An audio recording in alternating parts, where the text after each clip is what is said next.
అండి, పాస్తా అయితే ప్రిపేర్ చేసేస్తున్నాను. ఎప్పటి నుంచో అడుగుతున్నారు పిల్లల కోసం. నేను పాస్తా తీసుకొచ్చేసాను అనమాట. వేడి నీళ్ళు అయితే వేడి చేసేస్తున్నాను. దాంట్లో కొంచెం సాల్ట్ వేసేసుకున్నాను. ఇవ్వండి, పాస్తా అయితే విడిగా తెచ్చేసుకున్నాను. మన ప్యాకెట్స్ కన్నా విడిగా చాలా బాగుంటాయి.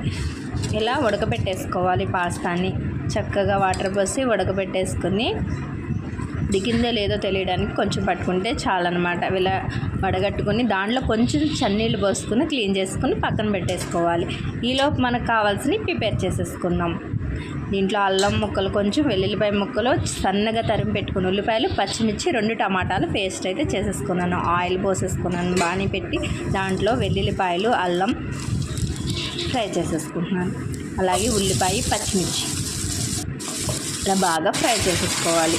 మనం టమాటా పేస్ట్ ప్రిపేర్ చేసుకున్నది వేసుకుని సాల్ట్, కారం, పసుపు, గరం మసాలా అన్నీ వేసేసుకుని చక్కగా కలిపేసుకుని పాస్తాని దాంట్లో వేసి కలిపేసుకోవాలి. ఇలా కలుపుకున్న పాస్తాలో కొంచెం వాటర్ పోసుకుని కొంచెం ఒక 5 మినిట్స్ ఉడకనిస్తే సరిపోయిద్ది అనమాట.